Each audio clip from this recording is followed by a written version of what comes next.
owners and management company of Sugar City FM 90.3. Nor are such statements necessarily supported or endorsed by the owners, managers, or advertisers of the station. While we encourage all to share their opinions, we do not support any comments that may slander, discriminate, or otherwise offend anyone, and we insist that you refrain from any such statements. Fellow citizens, near and far, join Newrish Nital on Sugar City 90.3 for Fear No Favor. Where is the dancer man who wanna come out for war? Tune in to 90.3 on your FM dial. Log on to SugarCityFMSankits.com or download Simple Radio app from the Google Play Store. And join Newrish Nital every Thursday night from 8 to 10 p.m. as Newrish Nital tackles the issues and take your call. Fear No Favor. Every Thursday night from 8 to 10 p.m. on Sugar City 90.3 FM.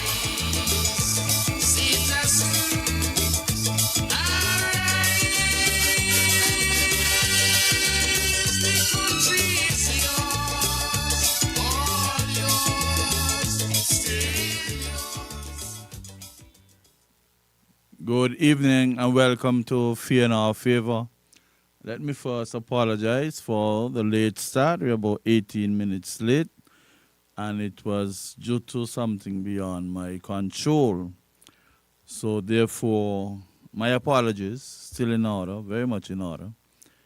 And I really expected a guest to be here. But somehow, apparently, the rain would have prevented him from coming. And there was someone else who was supposed to be here, and they indicated that they will come next week, Thursday. That one would be a real scorcher. Now, I listened to Shahid Williams on a program last night, and they were talking about the gun amnesty. And we were supposed to meet here tonight and have a discussion about it as well. But you know, this is the eve of the end of the gun amnesty. It will be ending tomorrow. And there are certain views being expressed out there in the general public. We do not know to what extent persons, if they are doing so, turning in their illegal weapons. But we are hoping that wisdom will prevail and we can move on from there. There were some concerns that apparently the gun amnesty ought to have come with a package. Maybe this is the first step, and there will be more steps thereafter. So I feel like members of the public, some of them, they would have indicated that they're not absolutely certain as to the steps that would be taken after the amnesty ends tomorrow. Last night in their discussion, they indicated that certain rewards should have been associated with the amnesty. And they made it clear that the rewards would not be in the form of compensation, monetary compensation, because that would lead down the wrong road. They indicated that some persons would have indicated that they purchased a weapon and they need to be compensated for giving it up, because giving it up would suggest that they would have incurred a loss of whatever value they placed on the weapon or whatever the cost of the weapon was. It was also indicated that during the interaction, that persons would have indicated that they did not purchase a weapon or they were not in possession of an illegal weapon for the purpose of committing crimes. They had them in order to protect themselves. I don't know what form of protection it would be, because guns were made to kill. So basically, they're saying that if they have to defend themselves, but it's not like they purchase a weapon to go around and search out people and have them killed. So that is a different aspect that persons are coming up with. And then you might have had persons who have legal weapons, but then the date for renewal of such licenses would have passed. And if you have a legal weapon and you are supposed to renew that license on the 15th, and whatever grace period, maybe down to the 20th, I'm just putting a scenario so that we could understand. And that grace period also went by. The day after that grace period would have gone by, then you would be an illegal firearm. You would be in possession of an illegal firearm. So those are aspects to where people can actually give up the weapon if they decided, well, they don't want any longer to have the weapon a part of them. They can give up a once legally owned or possessed firearm and just give it up, finish away with it. But this firearm and the shooting, the illegal firearm, it has created quite a stir amongst persons in our communities. And I don't know, I heard them discuss that the mere fact that you have weapons around and killings were taking place, they were wondering if it was not becoming a norm. It's like people wake up a Sunday night or Monday morning and they would be disappointed if there was not any killing over the weekend. I think when a society would have reached that stage, that is frightening. Because even though it is something wrong and viciously wrong, it seems as if a lot of persons go with the expectations that almost every weekend or as often as possible, there might be a killing, and when that doesn't materialize, they express disappointment. Those are areas that they also discussed. And to some extent, might be true, because some people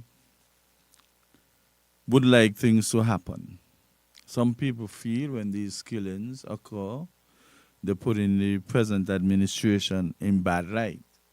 Some people actually rejoice, and I feel it is rather unfortunate. Because sometimes you don't have to witness an actual killing. You can be traumatized by the news of a killing, to the extent that even if you're watching television and weapons are used in that movie, it creates a re-emergence of a traumatic situation. And just hearing about it, just watching it on television, you are quite aware that we have some of this maybe happening in our country, and as a result of that, you just become paranoid. And anytime you hear gunshots, anytime you hear gunshots, you feel aware. And to have a traumatized society with respect to gunshots is something that we have to look deeply into. it is not a good position for youngsters coming up, even the vulnerable population,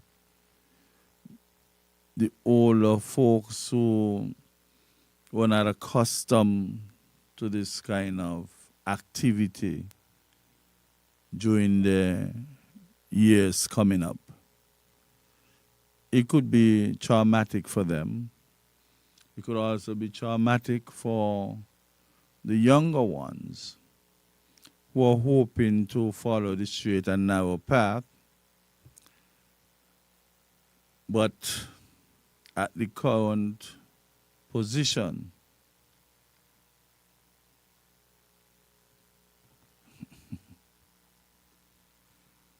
being being a being in an environment where that is happening, it could have repercussions where it might take a while for persons to recover. And I'm absolutely certain that there are persons who are in need of therapy. We take a lot of things for granted when persons are impacted or affected or negatively impacted above their shoulders. We take it for granted that they would grow it out. But sometimes growing out just doesn't happen with the mere passage of time. You have to actively engage persons' expertise to assist them in getting over things that they would have experienced. Don't forget, we have certain types of therapies that would aid that. Cognitive processing therapy, where you replace unpleasant thoughts with more pleasant ones. And over a period of time, you can get over that hurdle. I think I did a presentation when I was doing my master's in forensic psychology. I did a presentation at the prison, and I think that I would have brought it to this radio station about 2 or 3 times and actually had it played so persons could have heard it and look at the presentation itself. So it would take some effort to get people on the right track. Now, the reward that the persons were talking about last night on that program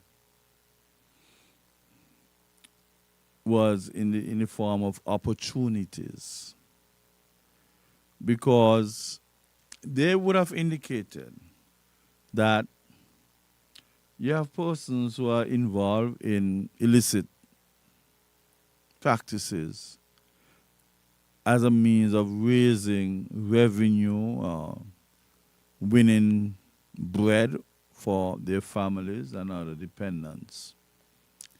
And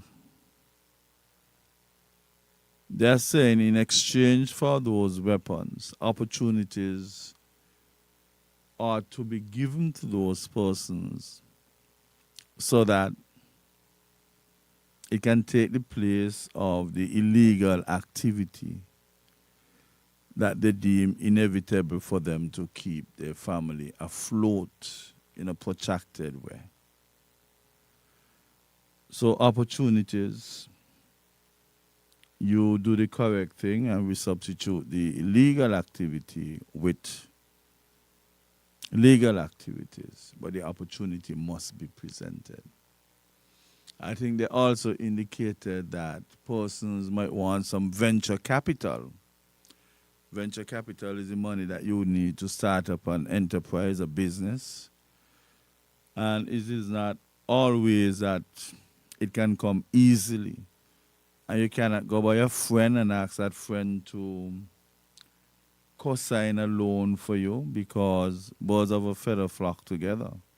Most of the time, if you don't have it, your friends do not have it either. So at times, people have real difficulties getting loans from financial institutions. They also thought that some persons could be given the opportunity to migrate for the purposes of either studying, working, or merely joining other family members who were willing to help care for them. We have to understand that some persons were actually born into gangs. And sometimes the gangs are all that they know. Sometimes that is the case with some persons. And even though we refer to the gang with negative connotations, that group of persons, they get along as a family unit. They provide for each other financially. They look out for each other physically. They provide the necessary economics, support system for each other. And some persons might not want to accept and perceive gangs as a sort of family unit. But in reality, from a pragmatic perspective, gang members are really family members. They look out for each other. They care about each other. They protect each other. They retaliate on behalf of each other. So it's just like a family that is not really seen in the most positive of light, but from a practical perspective, they carry out the roles of many families. Then some of them, they cannot get to migrate because of criminal records, police records that are not conducive to use in the furtherance of the travel documents. And as such, they would be stuck here. So if I cannot travel, cannot migrate to escape the environment where the risk is rather high for me,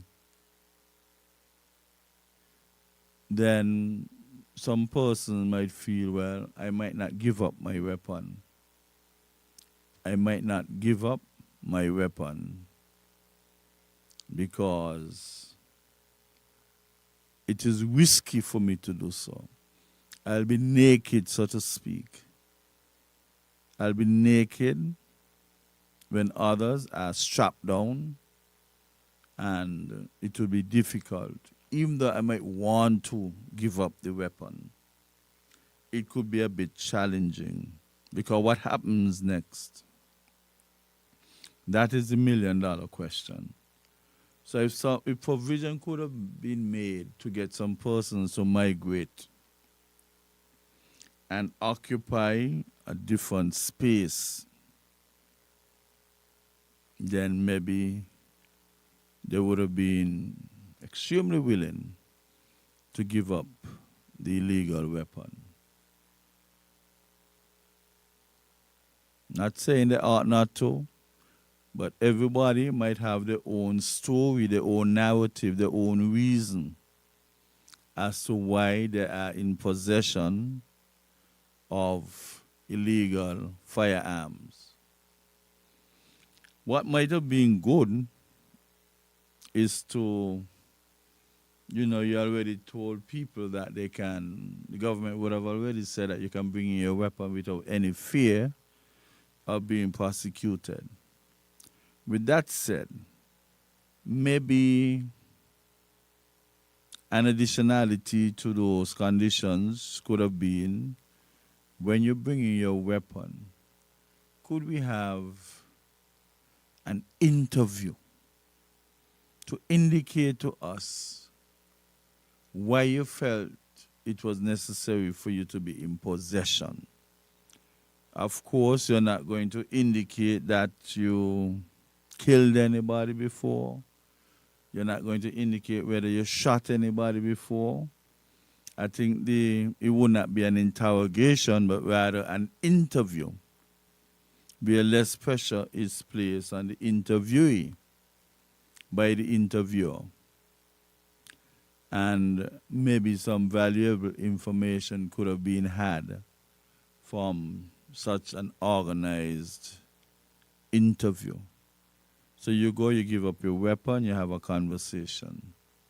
But Peter, why you had this illegal weapon? And then you might be amazed to hear the reason. You might have been amazed. Even though it is an illegal weapon, you might have been amazed to hear the various reasons. And if you gather the data of those various reasons, then the government and those in authority might be able to take action to nip certain things in the bud, provide avenues to get persons off of the broad path onto the straight and narrow. Whatever effort it would have called for, you would have had the information to take you on that trajectory, and things could have improved to a certain extent. The major problem, however, for some is the police record. That is not in their favor. What can be done to facilitate the flexibility for those that are hampered by police record? Is there a committee that would be put in place to consider the probability of expunging the records of some persons, to free them up to migrate, remove them from concentration of risks with certain people? That could have been a good idea, but then you have to take each case on its own merit, because there are laws, there are procedures, there are policies with respect to expunging of somebody's police record. They have certain categories where it could happen easier than others, and where there are difficulties in getting it done. Maybe rehabilitation courses, training can be had, and persons can go through the necessary metamorphosis to qualify themselves, prove themselves worthy of having their records expunged. So some persons are readily available and could be positively considered to have their record expunged and freedom of movement.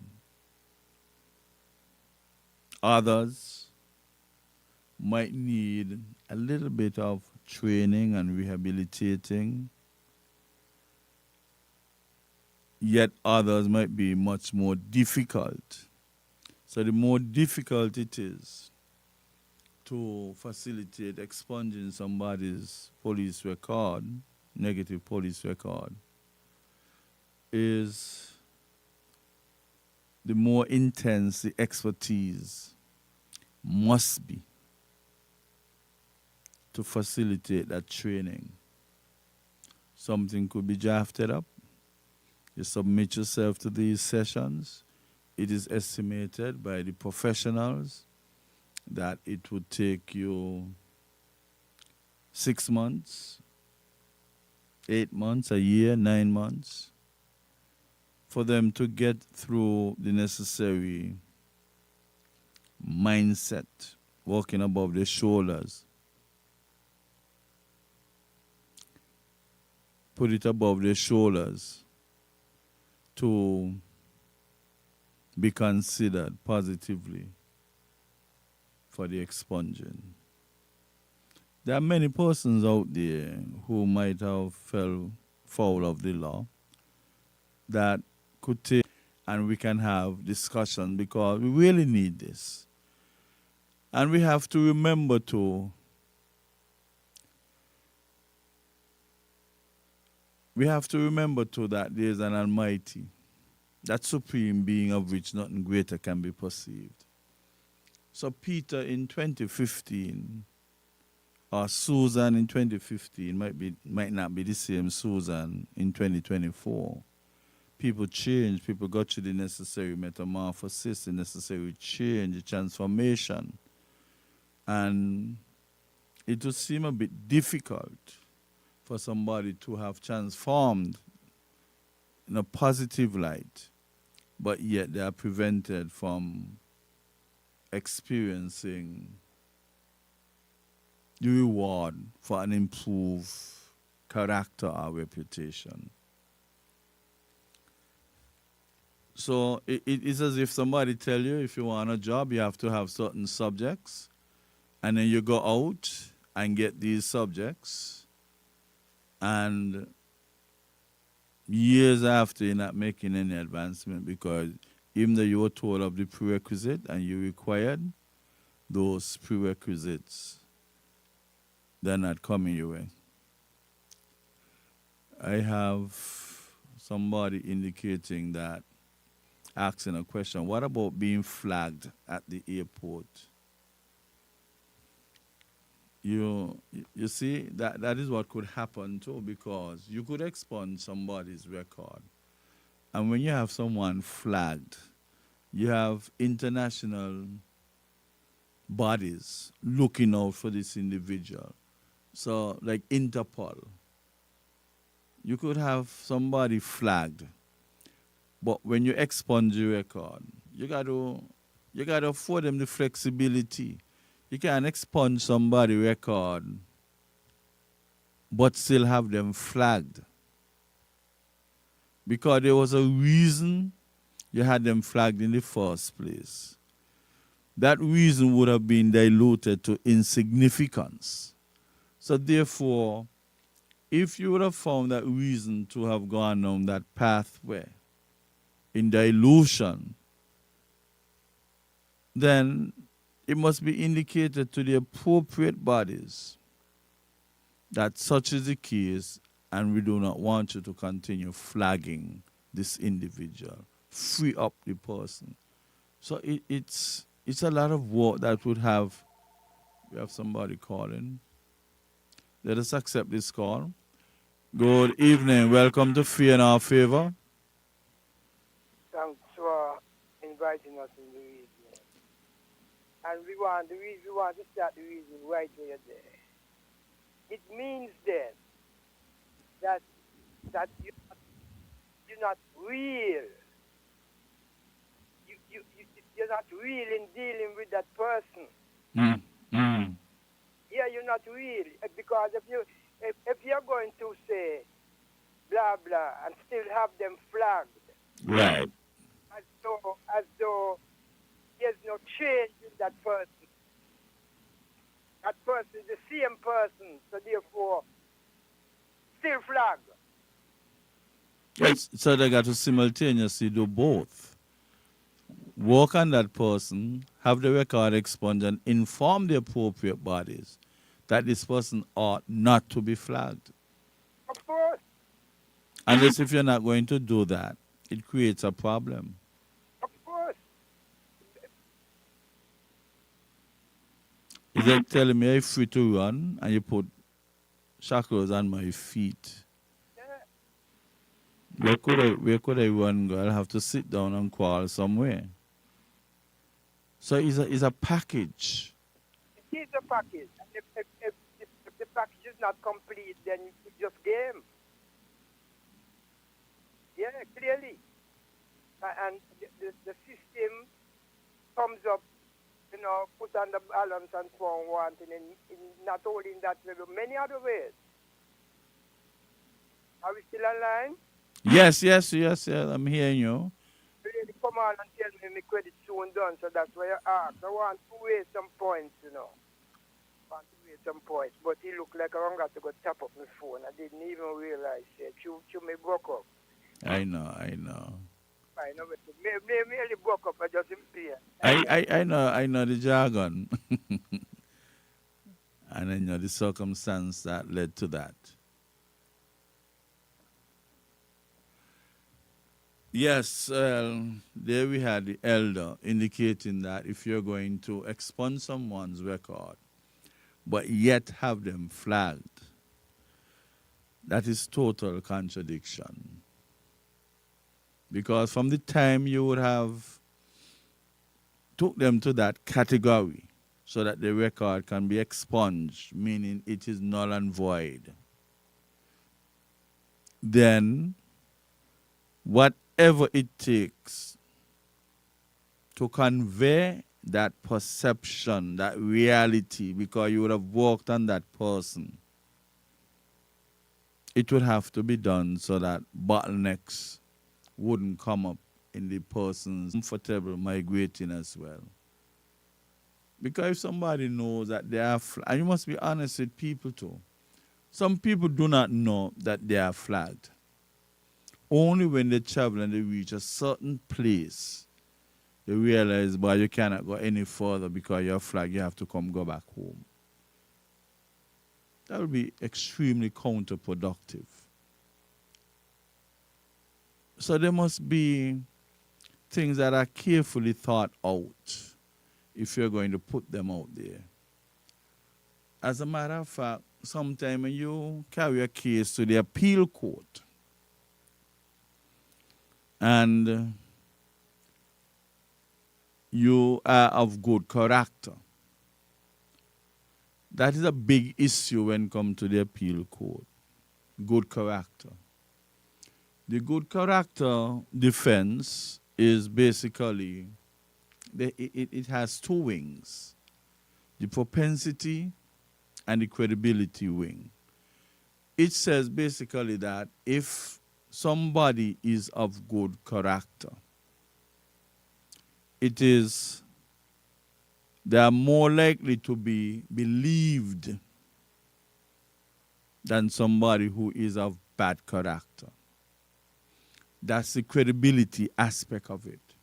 The propensity wing of it indicates that somebody of good character is less likely to get involved in a criminal activity, especially the one for which that person is charged.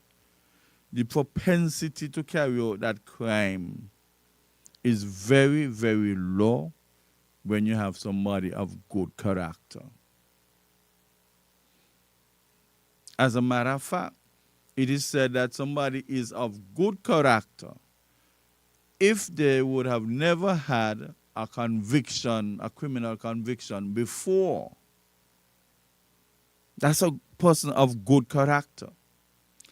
But it is also indicated that someone who might have been convicted over 10 years ago, they consider that conviction as being spent, meaning it should have no adverse impact and positive consideration given to that individual. In the court, they have it that way. 10 years. Once your conviction happened 10 years ago, it is said that a conviction could be considered as spent, meaning you could actually forget about that. It is the same thing as nothing in the court of law. But it is amazing we have persons around here who have not committed any crime for years. 10 years, 15 years, 20 years, 25 years, 30 years, 35 years. And yet, the record no attempt is made to expunge the record. But this sounds a bit funny to me. I'm totally discombobulated with that. Because if you're saying that those are the years in the court of appeal of the highest consideration, your conviction would be considered spent. Why is there still a criminal record hanging over your head? Can't make sense to me. These things need to be challenged sometimes. Yes, it depends on the type of crime and whatever else. But if you tell me it depends on the type of crime, 10 years could be considered spent. 15 years could be considered spent. 20, 25, 30, 35 years could be considered spent.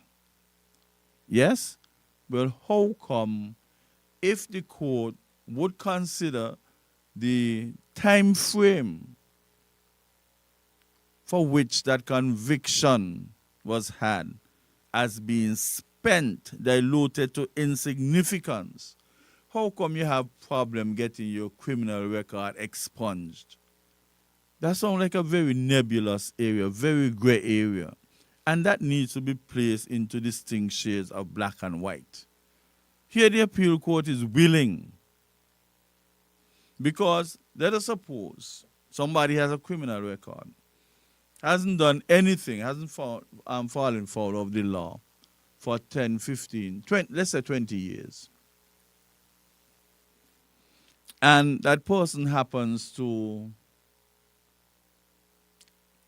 commit a crime later on and is taken before the court. The defense of good character, the supplementary defense of good character, can be used in most cases because the conviction would be considered spent. But yet, that person has a record up in the record office, criminal office of the police force, indicating that he has a criminal record. So the court down there is saying that that conviction is being considered spent, but on the contrary, you have the information up there being placed on somebody's police record, where that they're not working in unison, and that cannot make much sense.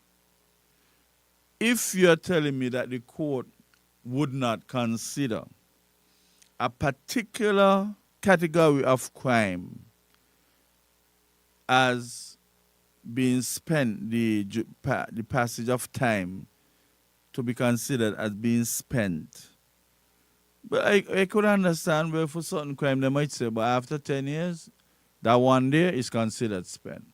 But that one would take 30 years, 25 years, 20 years. But when those times would have elapsed, let us say this call. Good evening, welcome to Fear in Our Favor. Greetings forward way. Yes, hello. Yeah, communication. I sent out a WhatsApp message and they just did that. Communication. And I want to start there.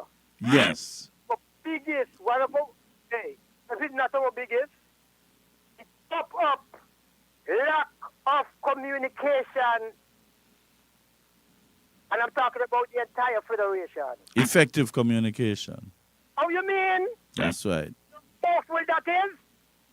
Communication? Hey, ask woman and man in a house. Eh? When communication breaks down, what's going on? Ask what's going on? Terrible. And that's the same situation we're in. So, I start this off. We need to up our communicative vibes. Now, listen to me now. You see the expectation concerning the killing? It's also coming from the polite violences that plaguing the Federation.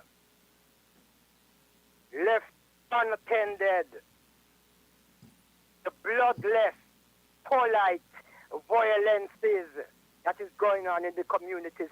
It's going on from bottom to top, or from top to bottom. You find it in the political arena, in the community, polite violence. And we seem to be comfortable sweeping it under the carpet like it are go on. People are using their mouth and their heart and their thoughts to murder, shed blood. Murderers in the midst who don't shed blood. And we can't bypass that. You see me? All right. We want to go on and say, the trauma that you rightly give a young one. You know, this trauma here is like a double trauma, you know. Remember who we be, you know. Remember how we get here, you know.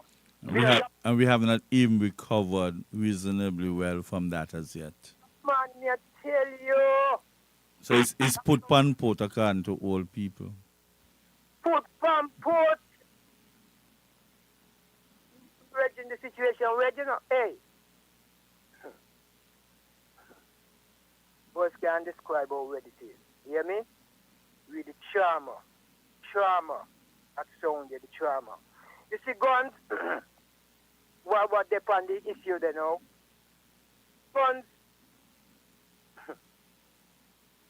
out there for different flexing. Not all guns out there to have you know, looking money and, you know, yeah. You know, guns out there for different. See the always try. Earlier on another radio station, a youth say guns are out there for protection, you know. Even domestic violence. Mm-hmm. And even people use gun to kill, let's say, commit suicide. Suicidal ideation. Of course. The guns out there for different reasons.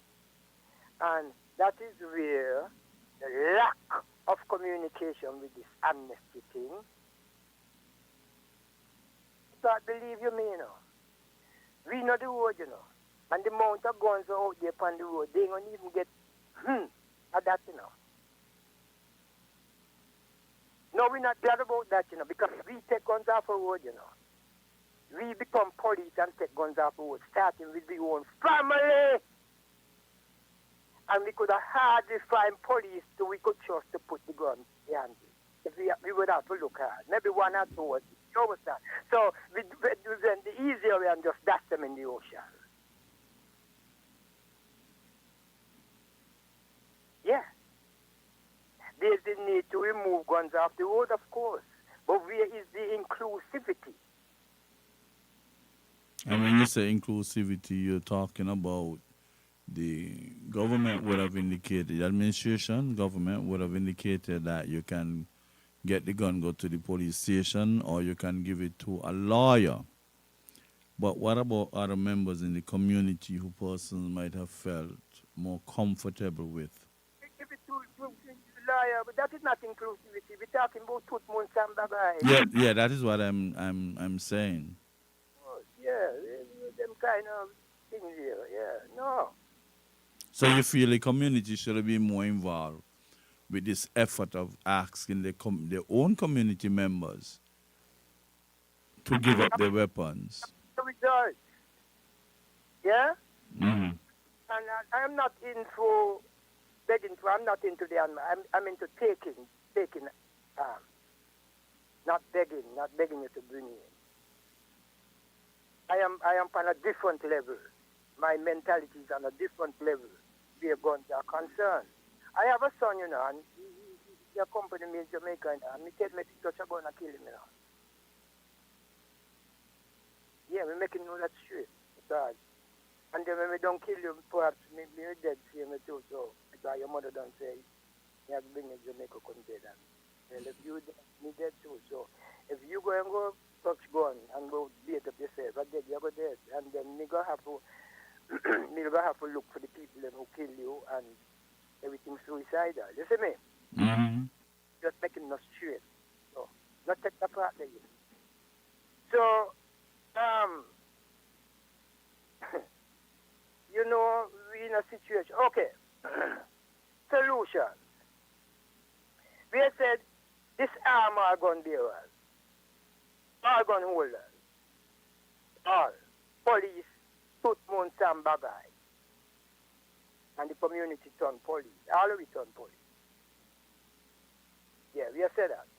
And while we do that, we have work on the mental, you know, the mental revolution. You see me? Above the shoulders, yes.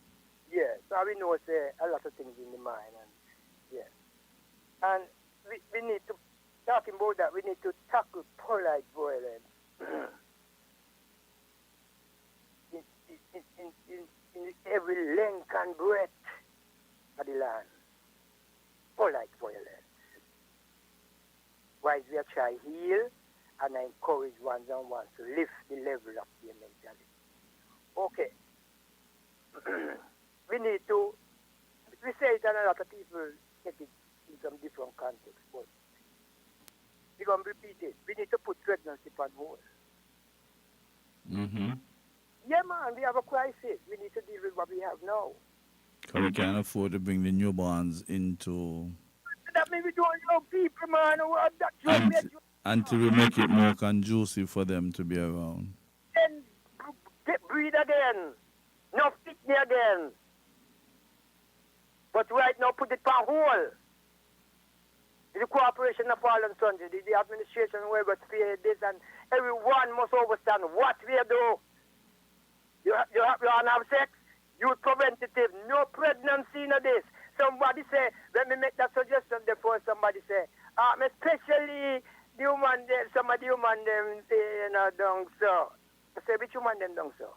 If you take a Mac Night woman, and you some woman, some woman from some get in Sandy Point, and give her the money and put her in cricket that she good to go. It's just economic status.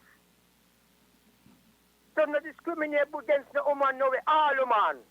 No more picture right now. None. We have to deal with the crisis what we have now. But how long you think it would take to take an action like that? 3 years, 4 years, 5 years? Everything, we observe what is going on, and the manifestation will tell us, yes, it's time to lift that. When we see the improvement that we are searching for, we lift that. Until then, it remains. No pregnancy. Because some religion do not believe in abortion. Abortion. Mm-hmm. Where abortion coming now? Because no protection is 100% perfect. So things could happen. Me hear you, you know. Me hear you. But you're saying that nobody must make any deliberate attempt or be intentional about getting pregnant? No. Put it on pause. Yes. Okay, let me move on. You see, music that's accompanied by lyrics, word sound, and radio, TV, live performances that's bearing words of bloodletting with any weapon, be the weapon gun, knife, machete, ice. We have to ban those for a while too. No one play those things. No, we don't want to hear them things in the ears. No more. No more echoing in the ears. Everywhere they be, don't. But it would take a Herculean effort to put on. Oh, maybe you could put it on a public ban. You don't play it in the public, but then that doesn't stop you from listening in your own little corner. Of course not. No, listen. There's something they call human rights. We're not taking that away. You want to listen to them things that keep your thing in your ears. What do you think them name? What do they got in their ears? If them things are still around, Yes, they have.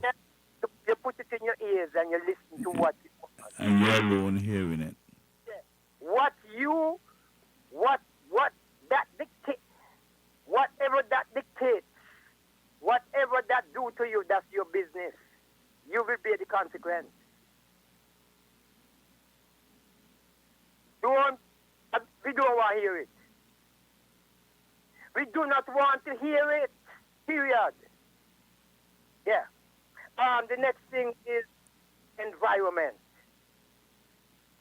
You know, in a nutshell, unclean environment begets likewise mind, mentality, mental faculties, etc. Yeah? We need our environment in every nook and corner to be as it ought to be. Clean. We are over. The uncleanliness that is wrong. It is unimaginable. And people talking about we cleaner than so. Me know what I hear them sound there now. Me know what me I see. We know what we are seeing. And it is terrible. But you see, Elder, unless persons become aware and willing to accept that they have a vested interest in the overall beautification and health of our federation, they might not be prompted to do what they have to do in terms of cleanliness. So how do you make people feel that they have a vested interest in our federation? I hear that. Okay. Civics need to come in on the curriculum. No, like yesterday. Okay, so we're taking care of a generation coming to here. You see what we're dealing with now? We enforce laws. We make their pockets feel. We send people, hey, watch here, no, man, by will or by force. And when we say force, we mean we will tax you to broke pocket if you intend to keep that nasty habit. You drop something on the ground, $1,000. You don't have the money to pay prison. What you do in prison, learn cleanliness, in and out. And what do you be brethren, be pussyfooting? And then we call ourselves a Christian nation. And the same book, what Christian people think they are thinking something inside, they say, cleanliness is what? Is next to Next what? to godliness. Wow! What an association. Cleanliness is next to what? Godliness. And this, if you walk over and ask them, you got it? All of them going to say yes. None of it's just some white people, some parts of the world will tell you they don't nothing with no God. There's what atheists or some kind of thing.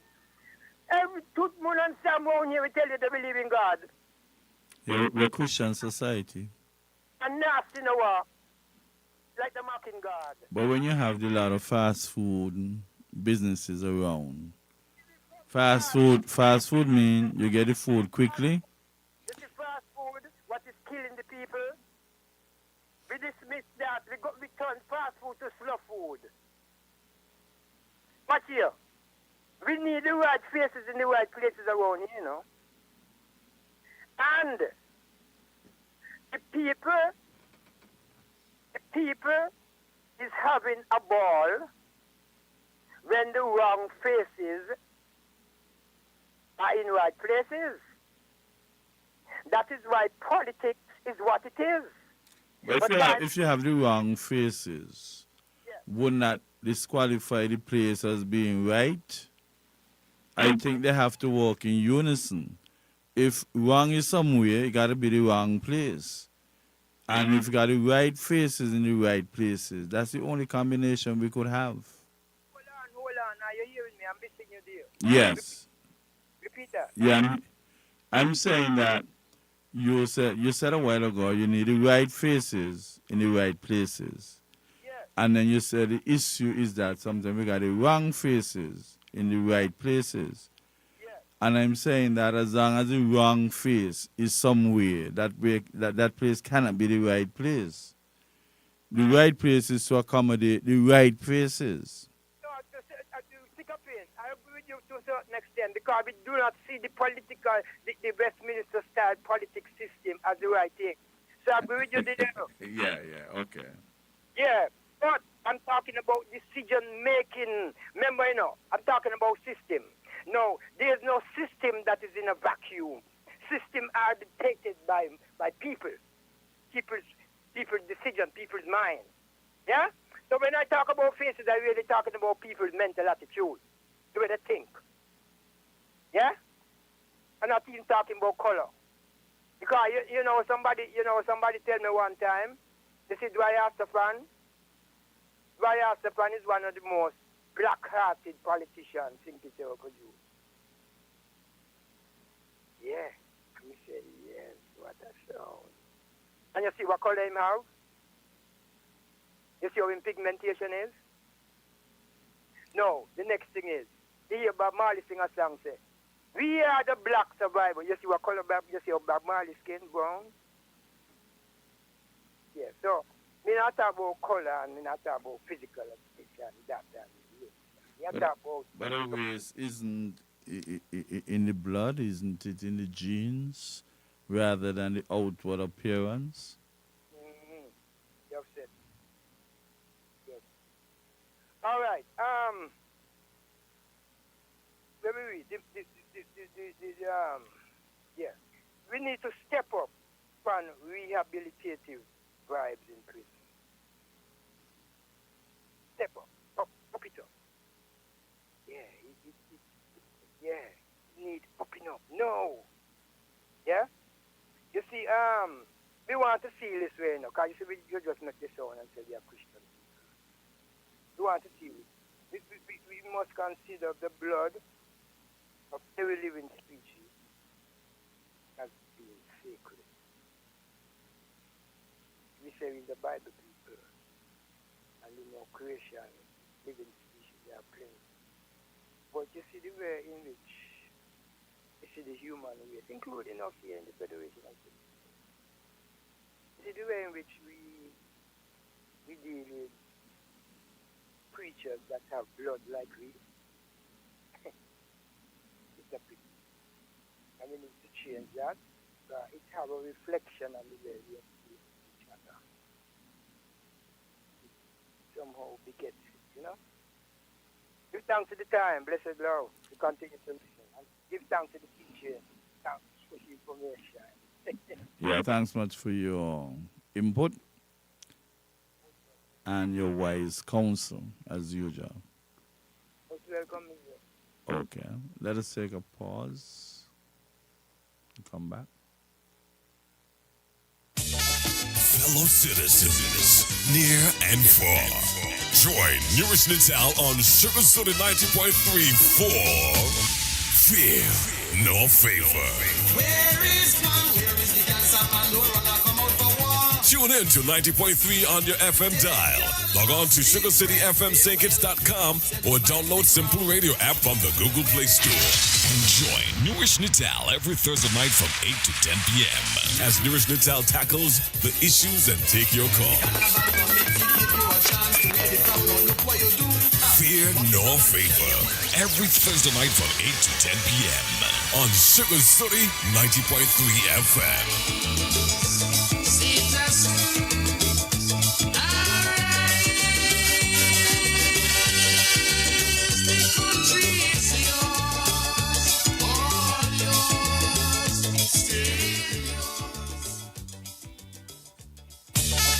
Fellow citizens, near and far, join Newrish Nital on Sugar Soda 90.3 for Fear No Favor.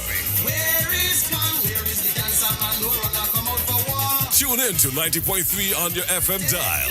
Log on to SugarCityFMSankits.com or download Simple Radio app from the Google Play Store. Enjoy Newrish Nital every Thursday night from 8 to 10 p.m. as Newrish Nital tackles the issues and take your call. Fear nor favor. Every Thursday night from 8 to 10 p.m. Welcome back to Fear in Our Favor. Another aspect that the group of persons looked at was the terminology that they used to label the persons who they deem are carrying illegal weapons. They use criminals. They use the term criminals. And I believe sometimes we use that term very loosely. Very, very loosely. I believe that criminality is a mindset. Persons who are wired to carry out criminal activities as frequently as they think they ought to. So just loosely using the term criminal, one would have to be careful. If you're trying to achieve something, help persons to transform, and you keep on referring to them in the most derogative of ways, you are setting up a sort of system in society of you versus them. And we have to be mindful. We do not want to go down that road. You can't help somebody to balance a ledger at the end of a month and consider yourself to be an accountant. I teach accounts, and I do not consider myself to be an accountant. An accountant is more deeply involved and would have the expertise, a deep, deep expertise in the area of accounting. And as such, somebody who might have been to prison for a crime, that might have been the only mishap. That might have been the only mishap. They just happened to be at a place at the wrong time. They might have happened to have made an non-judicious exercise some non-judicious judgment. You have some persons who are just involved in criminal activities as almost a lifestyle. So you have varying degrees. Certain things would happen, but it's not necessarily a mindset of an individual. So as such, you do not label loosely persons who might have gotten caught up before. Okay, somebody might have gotten caught up, but then the person would have gone through the transformation. Why would you still want to refer to that person as a criminal? So we have to be careful. We have to be more guarded against making such utterances. As a matter of fact, you have psychopaths out there. Psychopaths are persons who, the part of the brain responsible for displaying, exercising, feeling empathy towards others is underdeveloped. That is possible. That is possible. And it is unfortunate. You could be driving a vehicle and knock down somebody. You did not leave home. You had no intention of doing that, but you knocked down somebody accidentally. You could spend a good number of years in jail for that. Would you consider that person a criminal.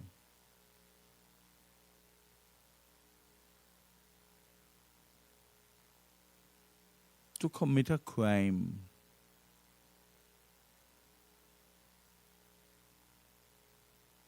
a very high percentage, you must have the accompanying mindset, the intention.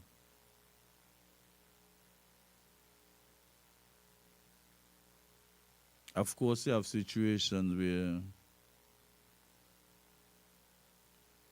you don't even have to establish any intention for somebody to be considered having committed a crime. So there is some kickback and resistance in our quest to get things fairly done to others who are trying to turn around the names you give to them. And you know why it is so disturbing?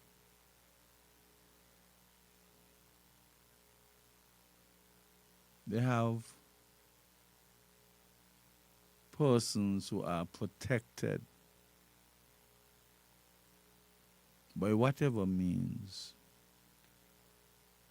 Some of them more thief, and put it raw, than some persons who are in prison for stealing.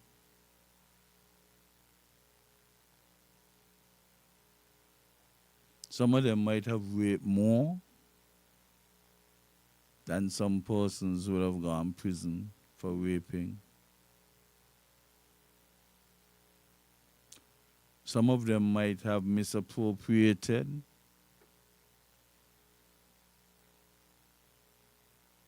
monies, but yet have never been incarcerated, have never been convicted, have never been tried. So we have to be careful because we tend to use the word criminals as those who would have been seen at a courthouse, being convicted and other stuff. But what about the white-collar criminals who are also well protected? Most of the time when the white collars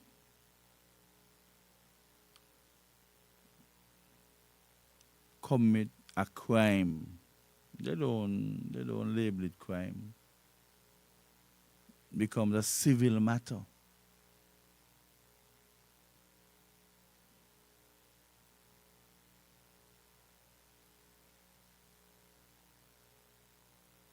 But when the others on the other side of the spectrum do anything, it is tried as a criminal matter.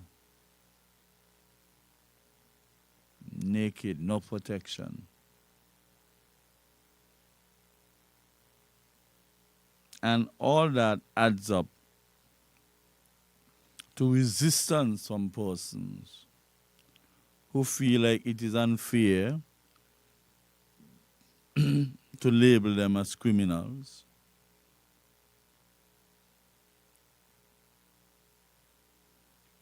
And at times, I have been in discussions with them.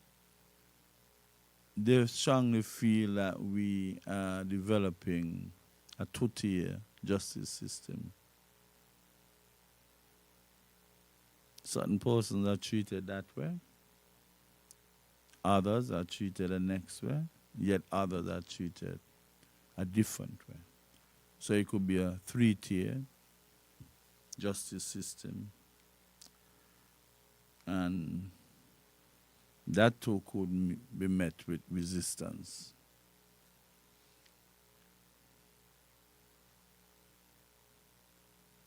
We have to understand that if you want to help people so that the domino effect would be a society that is well helped, we have to start putting systems in place that are conducive for the comfortable living, livelihood of other persons. Equity might be at the nucleus of consideration. Equity is just an attempt to level the playing field. If you have 6 persons and one only would need a penny to take him to a certain level, you give him the penny. If somebody needs $2,000 to take him to that same level, you give $2,000. You give $200. You give $500. You give $1,500 to level the playing field. Equity doesn't mean that you give everybody the same amount of assets, or you reduce the liability of everybody by the same percentage. That is not equity. Equity is about bringing about a level playing field. And it doesn't end there, because if you're bringing about a level playing field and there's no support system in place, then they cannot make good use of the level playing field. Individuals will still walk and stomp the toe on a level playing field. But if you put shoes on some person's feet and not on others, those, even when they hit the tip of the shoes against an object, would never be impacted as much as those who are barefooted. So with equity is just not a snapshot. Equity is a process. You can't just put everybody on a level playing field and disappear. That is the mentality of thinking that it is a snapshot. It is a process. Some persons will take longer to achieve the goal, starting from the same place as others, than others may.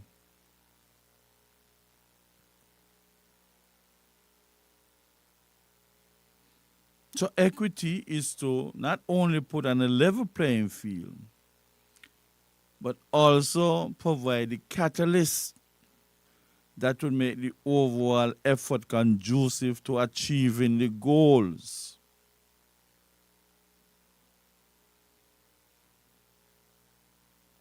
Can't give me money to buy fish. Give Peter money to buy fish. And you sell all the fish to Peter and his family. So despite my having money to buy fish, no fish there to buy, no fish there to be had. So is how do we define equity? At what stage we consider equity to be present and growing in the faces of all? It is a process. Some people, because of their condition, the economic buoyancy, they could reach the goal in 2 years. Another person might reach his goal in 4.5 years. Equity, genuine equity, would suggest that you facilitate that person would take 4.5 years to achieve that goal. That is equity. That is equity. You have somebody spend 20 years in prison, 15 years in prison, 10 years in prison. would have been through rehabilitation programs and just need an opportunity, some venture capital, or one or two assets to give him that jump start. Doesn't wish to sublime anyway. Just want to gradually, incrementally, step by step,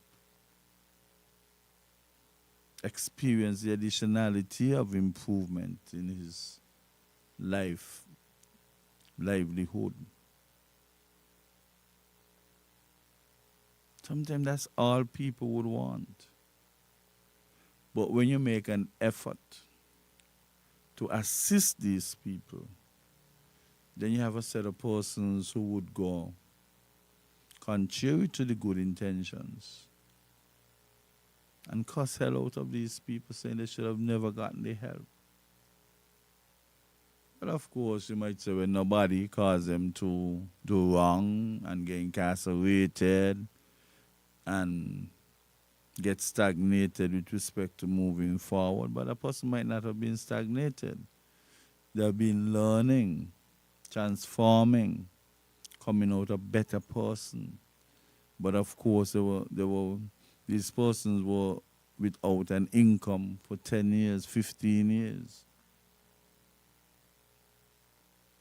Sometimes you have people jointly charged. So birds of a feather flock together. So if I go to the bank to get a loan because my best friends and everything else, associates, we were jointly charged. I can't go to any of them and say, but come co-sign for me so I could get a $40,000 loan. Can't happen. And then a lot of the banks, the financial institutions, asking of you, they want to have the loans that they're giving you 100% secured. So if you want $50,000, you have to come up with $50,000. I don't know how much sense that would make. That is like scheming. If you want $50,000, they give you the $50,000 with whatever optimum security, and then they'll hold back 10% of it, $5,000. So whatever you had to do with that $50,000, you're now 1/10 worse off than you would have been had you had the whole $50,000.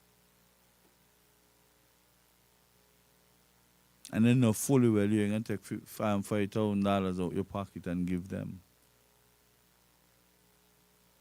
They know fully well. So of course they then automatically reach a decision that they're going to be deducted from the loan that you're getting. Our society can come around. We need to stop uttering unbridled narrative of others. And the funny thing about it is that there are some persons that we know everything about, and we paint them accordingly. We configure the reputation, and we allow everybody else to know that this is the reputation. While others would have done twice as bad. But then that is under the blanket, under the carpet. So they continue to make progress, while others are stunted because of that exposure, ill exposure. Well, we are on the eve of the deadline for the end of the gun amnesty. And we are hoping that we would have effectuated the intentions that were embedded in the decision or policy that was established.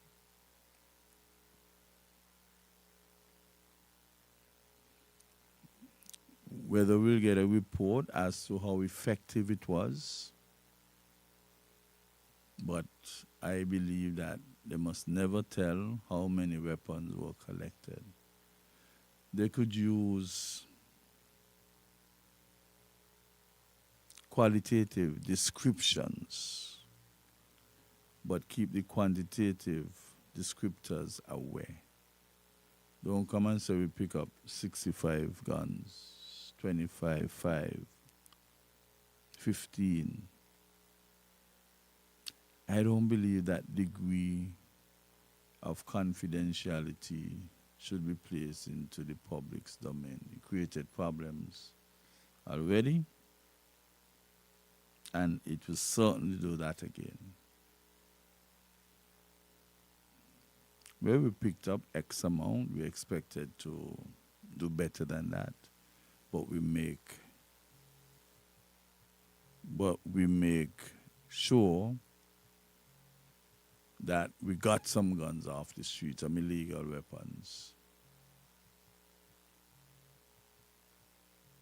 Yes, we got some illegal weapons. Would have preferred to pick up more? Yes. Do we make another attempt at it, but a better structured, better thought out one? I think it was a little bit impromptu. Not impromptu meaning 0 seconds or 5 seconds, because planning would have to take place. But I think a little bit more could have been placed into it. A little bit more could be placed into it. So let us hope that for the good of our country, there are steps, positive steps or effective steps to be taken after this amnesty ends tomorrow. Whether or not there'll be a next one, but a little bit more in-depth, structured, better structured. But what do we do in the interim of this one and the other step to be taken? And everybody.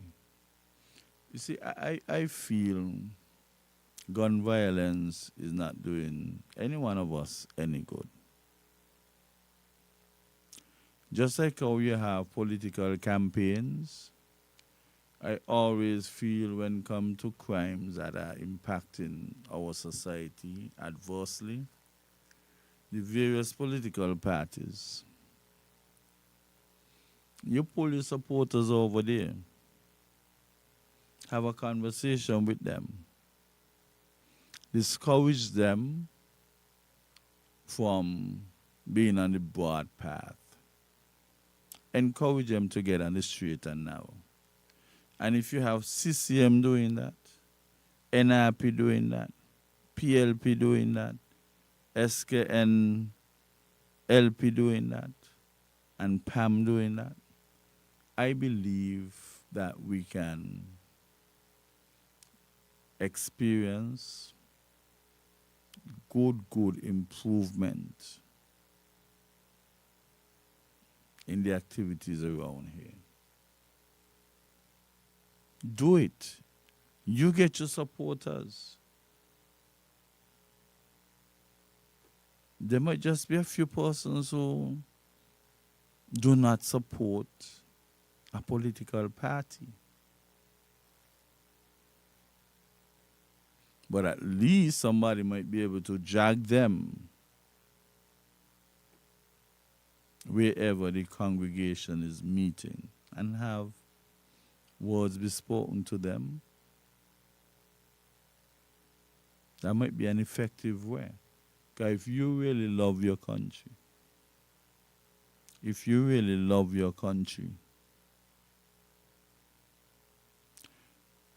You would want to do everything because you have a vested interest. You're trying to be the administration, you're trying to be at the helm to let your administration be in charge. So if you let our beautiful federation spiral out of control, where would your vested interest be placed? Where? So since all of you have political ambition, get your supporters together and have conversations with them.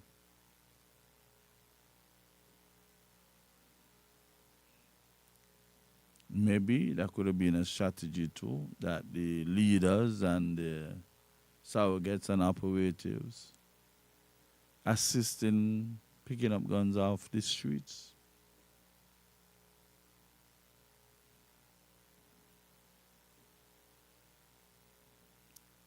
But nothing is perfect.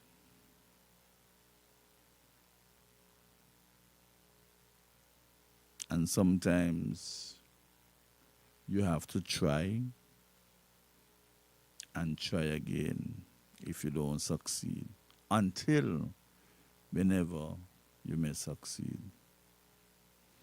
I always try to advise people, do your best until better can be done. And if you are aware at whatever juncture better can be done, have it done. Best is not something that is fixed. Your best can go up in magnitude. Once the opportunity presents itself to do better, there are actually stratifications or strata above the best. Your best can be bettered. Let us take a break and come back. Fellow citizens, near and far, join Newrish Nital on Sugar Soda 90.3 for Fear Nor Favor. Where is man? Where is the cancer man? No runner come out for war. Tune in to 90.3 on your FM dial. Log on to SugarCityFMSankits.com or download Simple Radio app from the Google Play Store. And join Newrish Nital every Thursday night from 8 to 10 p.m. as Newrish Nital tackles the issues and take your call. Fear Nor Favor every Thursday night from 8 to 10 p.m. on Sugar City 90.3 FM.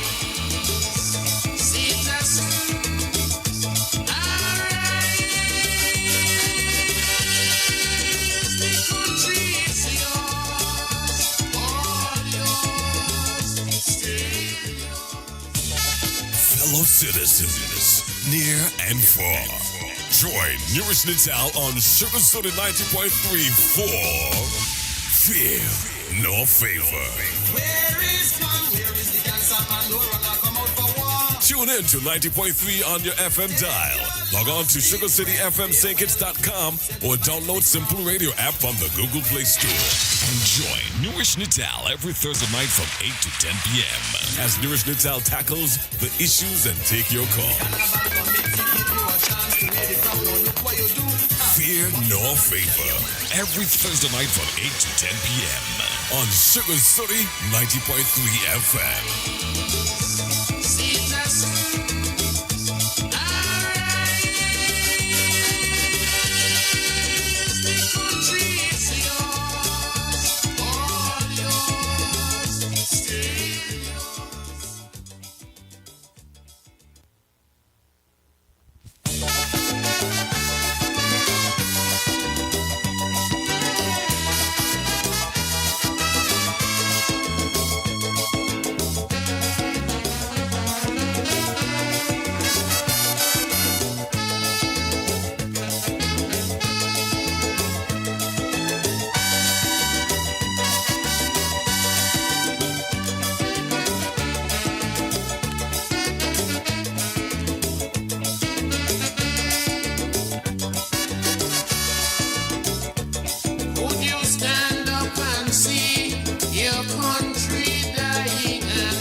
Welcome back to Fear in Our Favor.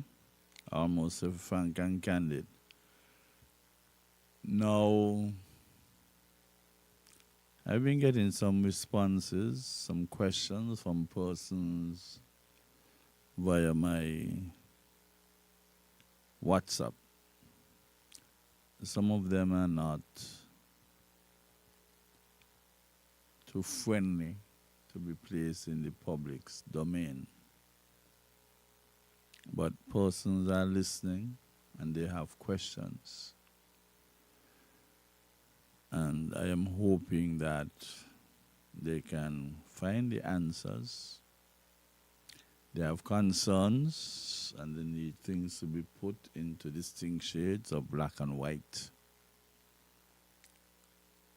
And we look forward to going ahead of the deadline and see what pertinent information we would get out of the effort. Somebody would have asked if I think that rewarding or paying persons for weapons would have been an alternative pathway to just collecting them without reward. One has to be very careful of rewarding somebody for giving up an illegal weapon. I think there's a difference between compensating and rewarding. I see compensating as somebody might have incurred an expense of $10,000 to buy a weapon. And they really would like to, genuinely would like to, part with that weapon. Because whatever the purpose was, the purpose might no longer exist and they want to get rid of it. Of course, somebody could say, well, they go out at sea and they try it over. But just within the context of the gun amnesty, they would have liked to part with that weapon. They might indicate, look, I paid $10,000 for this. It has not deteriorated to any extent. If you can give me at least $9,000 in compensation for the weapon, despite the illegality of having it. Compensation is different to reward. But if you have persons with illegal weapons and they are bringing them in, carrying them in, taking them in, and they are paid for that particular gesture, how can we be certain that given our porous borders and given the fact that we have several persons who are very tacit, stoic, indifferent about the movement of weapons, there are persons who might not be searched at the various ports of entry. We could never eliminate the probability of them bringing in weapons, or parts of a weapon, or ammunition. Let's accept that call. Good evening. Welcome to Fear in Our Favor. Greetings forward. Yes. there should neither be reward nor compensation. Because the intention of turning in a gun voluntarily is to show that you are renewing your life. Renewing your life is a priceless gift to yourself, and it extends to the community. So we don't see money inside of that.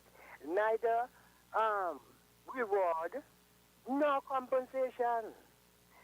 Even if you spend money, the fact that you just said what you said about the person, you make a reference about the person intend to do something, change your mind, but have the reference.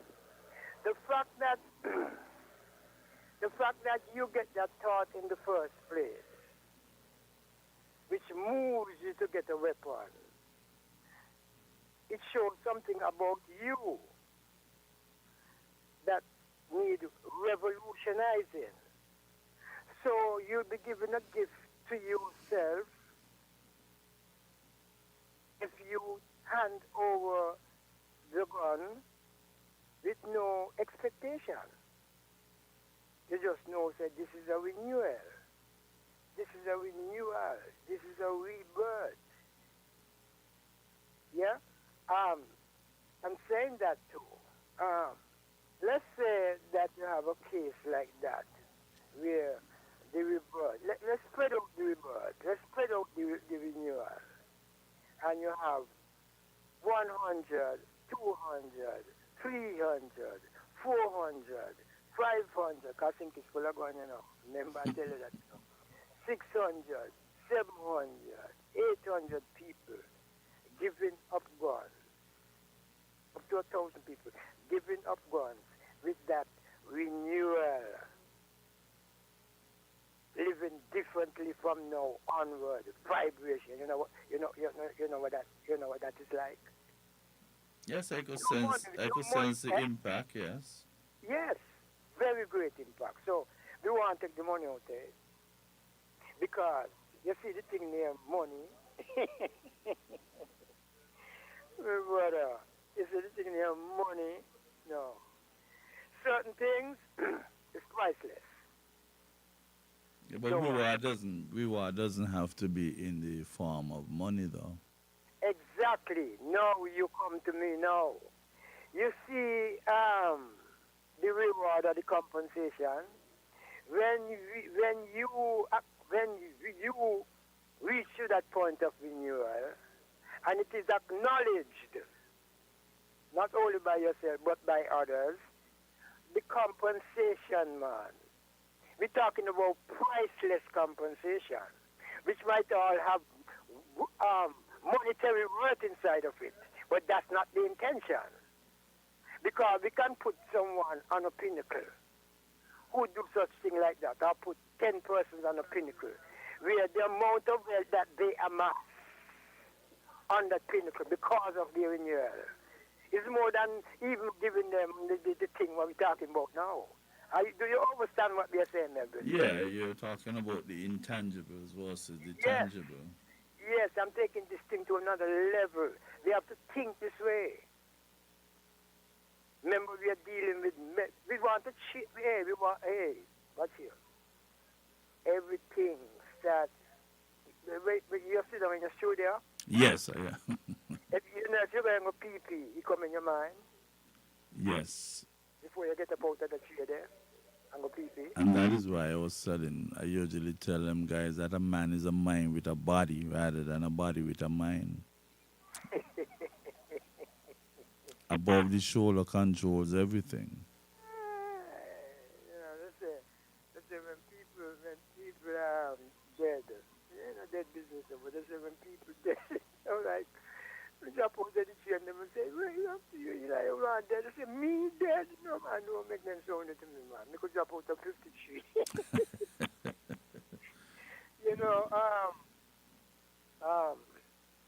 We make that sound just now.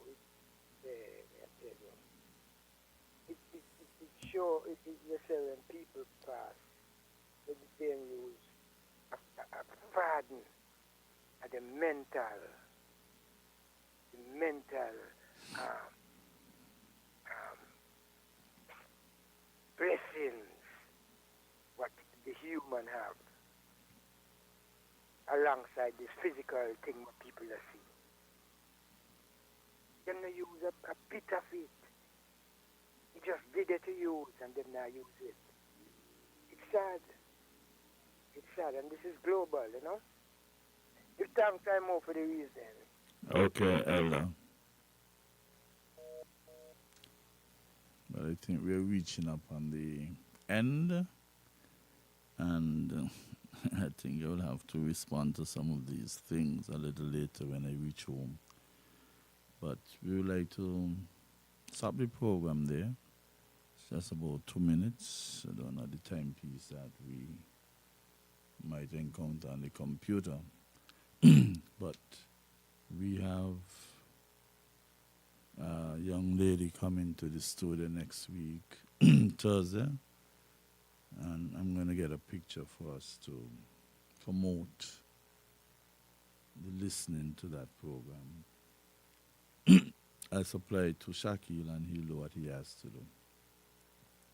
But it was lovely being here, sharing certain views, reading certain messages, and we're looking forward to a society that will go through some degree of amelioration with respect to the violence, and hope that it can be over a protracted period. Thank you. Enjoy what is left of Thursday, the 23rd of May, 2024. The opinions and statements made by the host and participants in this program are not those of the owners, advertisers, and management company of Sugar City FM 90.3. Nor are such statements necessarily supported or endorsed by the owners, managers, or advertisers of this station. While we encourage all to share their opinions, we do not support any comments that may slander, discriminate, or otherwise offend anyone